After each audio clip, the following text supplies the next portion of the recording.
Halo sobatku, selamat datang di channel Sobat Movie. Tempatnya review film paling asik dan menarik buat sobatku semua. Yang baru gabung, silakan klik tombol subscribe ya dan nyalakan loncengnya.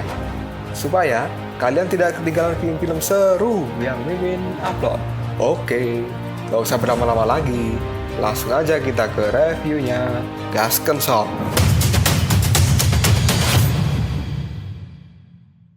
Hey, oke, sobatku terkeren, terkecil, terbaik, tersemuanya. Kita masih bersama Sobat Movie, channel alur cerita terasik sepanjang masa. Oke, kita masih lanjut bahas completing playlist ya sob. Kali ini, Sobat Movie akan completing playlist 4, chapter 62. Gak usah cacicot banyak bacot, kita langsung masuk aja ke pembahasan. Raja Asura Rahu yang sudah sampai di kerajaannya, dia pun kali ini melihat Sun Wukong. Dan Raja Rahu mengatakan bahwa kedatangan dari Sun Wukong dan juga Dewa Rulai ke tempat ini bukanlah untuk berkunjung biasa, tapi sang raja menebak mereka berdua akan mengambil sesuatu yang ada di tempat ini, dan itu adalah pedang dari Kaisar Sitian. Sun Wukong pun kali ini tersenyum pada Raja Rahu dan dia mengatakan bahwa kedatangannya bukanlah untuk mencuri, tapi mengambil sesuatu yang menjadi milik dari Sitian. Raja Rahu pun menjawab perkataan dari Sun Wukong bahwa semua benda yang ada di tempat ini adalah milik Asura. Karena pada saat itu, para dewa yang kalah dalam peperangan, mereka meninggalkan barang-barangnya di tempat ini, dan otomatis barang itu akan menjadi milik dari Asura. Raja Rahu pun kini berkata pada Sun Wukong, jika Sun Wukong ingin mengambil pedang itu, maka Sun Wukong harus bertarung dengan Raja Asura. Sun Wukong pun lalu menjawabnya, apakah dia harus bertarung dan mengalahkan Raja Gila Rahu ini? Raja Gila Rahu pun berkata bahwa Sun Wukong tidak akan pernah bisa mengalahkan dirinya. Maka dari itu, Raja Rahu memberikan tantangan pada Sun Wukong. Apabila Sun Wukong bisa mengambil salah satu tengkorak yang ada di pinggangnya, dan Sun Wukong masih dalam keadaan hidup, maka dia diperbolehkan untuk membawa pulang pedang dari Kaisar Sitian.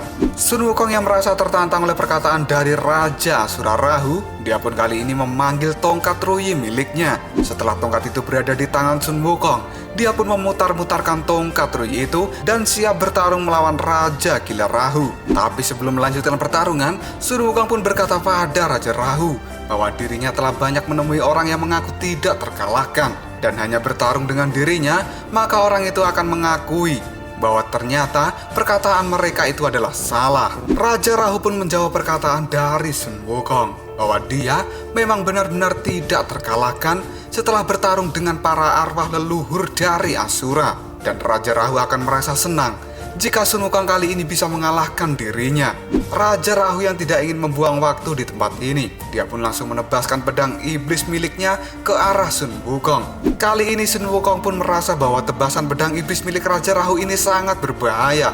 Dan benar saja, batu yang dilewati oleh tebasan itu kali ini menimbulkan sebuah sayatan. Sun Wukong pun lalu mengatakan jika dirinya terkena tebasan pedang Raja Rahu pasti akan sangat menyakitkan. Sun Wukong pun lalu melompat ke atas dari Raja Rahu dan siap memukul sang raja dengan tongkat Ruyinya. Dan Sun Wukong pun mengatakan bahwa dirinya sangat senang dengan sebuah pertarungan. Di arena pertarungan Asura, Baigo yang sudah mengaktifkan jiwa tempurnya, dia pun kali ini masih berusaha untuk mengalahkan Dewa Rulai. Tapi Dewa Rulai juga tidak ingin menyerah begitu saja pada Baigo. Mereka berdua pun kini masih bertarung dengan sangat sengit. Suma yang melihat hal itu pun mengatakan, meskipun Menteri Baigo ada di peringkat 3 kesatria Asura, tapi dia selalu diakui dan kekuatannya setara dengan peringkat 1 kesatria Asura. Tapi Suma yang tidak paham dengan Dewa Rulai, dia pun juga mengatakan, kenapa Dewa Rulai bisa mengimbangi kekuatan dari Menteri Baigo? Tetua Huji pun kali ini menjawab perkataan dari Suma yang membenarkan bahwa Menteri Baigo memang salah satu kesatria Asura yang paling hebat. Dan Menteri Huji pun lanjut mengatakan pada Suma bahwa Dewa Rulai ini dulu memiliki julukan Dewa nomor 1 di seluruh istana surga. Mendengar perkataan dari ibunya, hal itu membuat Suma menjadi terkejut. Menteri Huji pun lanjut berkata pada Suma bahwa sekarang Dewa Rulai memang terlihat lebih kalem, tapi kekuatan Dewa Rulai di masa lalu benar-benar sangat mengerikan.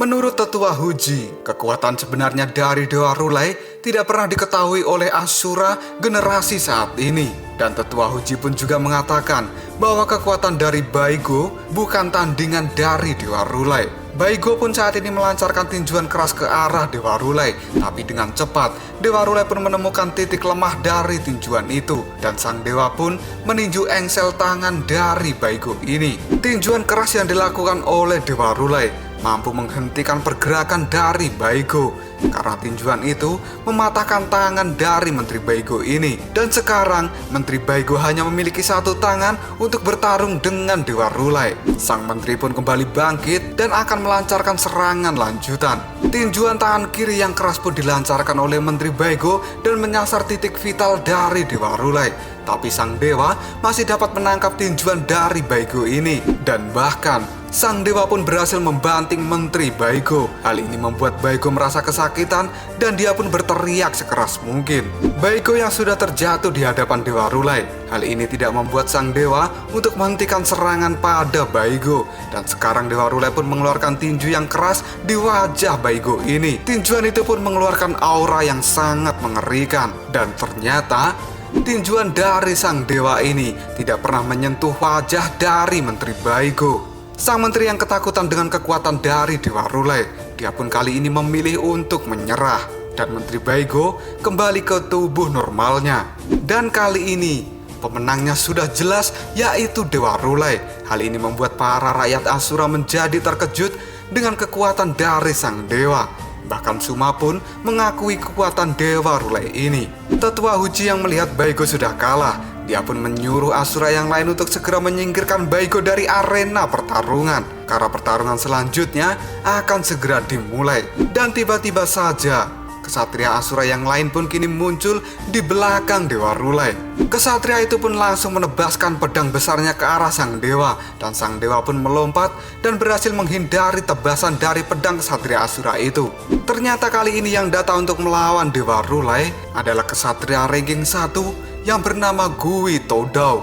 Dan Dewa Rulai mengenal orang ini karena mereka pernah bertemu di perang Asura beberapa ratus tahun yang lalu. Gui Todao kemudian berkata pada Dewa Rulai bahwa pertarungan kali ini dia tidak akan mengalah sedikit pun. Dan kepala dari Dewa Rulai akan dipenggal oleh Gui Todao ini. Dewa Rulai kemudian berkata pada Gui Todao, jika dia bisa memenggal kepalanya, silakan lakukan saja. Dan pertarungan kedua pun kali ini dimulai. Gui Todao lalu berlari ke arah Dewa Rulai dan akan menyelesaikan duel yang dilakukan 300 tahun yang lalu. Dan Gui Todao kali ini benar-benar akan membunuh Dewa Rulai. Sang dewa pun bersiap menerima serangan yang akan dilakukan oleh Gui Todao ini. Kita berpindah ke tempat pertarungan antara Raja Kilrahu dengan Sun Wukong. Pertarungan mereka berdua pun juga dilakukan dengan cukup sengit, di mana dari keduanya saling menunjukkan kekuatan masing-masing. Sun Wukong pun lalu berkata bahwa Raja Rahu bukan orang yang mudah dihadapi. Lalu Raja Rahu pun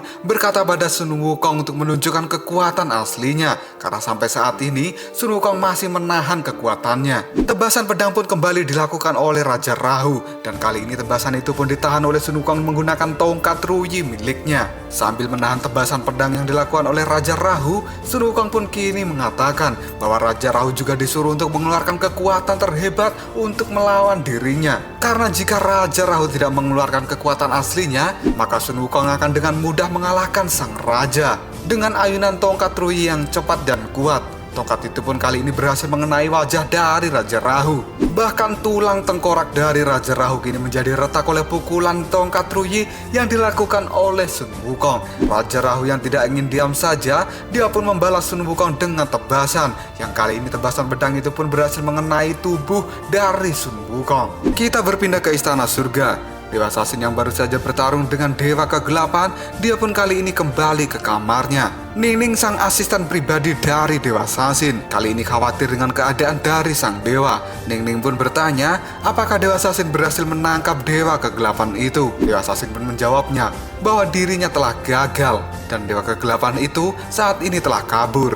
Menurut Dewa Sasin, Dewa Kegelapan itu saat ini tidak akan berani muncul lagi dan mereka akan lebih memilih untuk bersembunyi. Ningning pun kemudian bertanya, siapa sebenarnya Dewa Kegelapan itu? Dewa Sasin pun menjawabnya bahwa mereka adalah Dewa Surga yang telah jatuh dan saat ini dikendalikan oleh arwah jahat.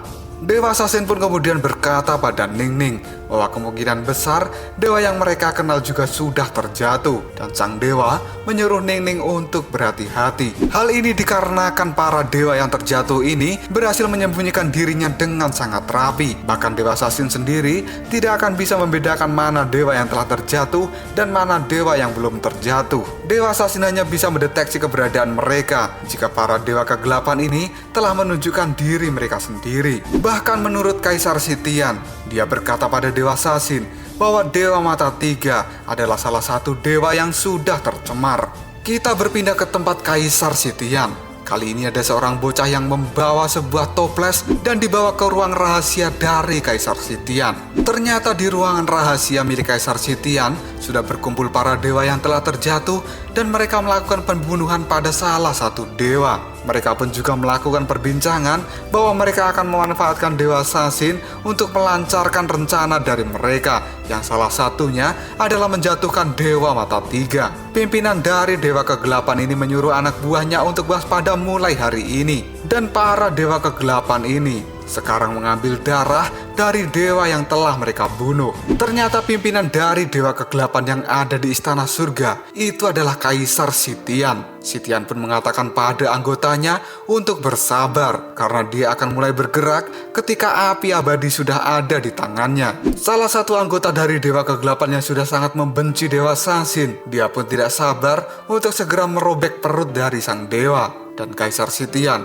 menyuruh dia untuk menenangkan diri karena suatu saat nanti keinginannya itu pasti akan terwujud. Dan kini para Dewa Kegelapan itu mereka berpesta meminum darah dari dewa yang telah mereka bunuh. Dan ternyata Ningning, sang asisten pribadi dari Dewa Sasin, adalah salah satu dewa yang sudah terjatuh. Lalu apakah yang akan terjadi selanjutnya? Dan kenapa Ningning ini bisa sampai menjadi Dewa Kegelapan? Jika kalian penasaran, tunggu aja jawabannya di next video. Koprol Sob. Tetap stay di channel Sobat Movie dan jangan lupa klik subscribe, like, dan share ke teman-temanmu agar channel ini dapat berkembang dan menghibur kalian semua. See you next tomorrow. Bye-bye.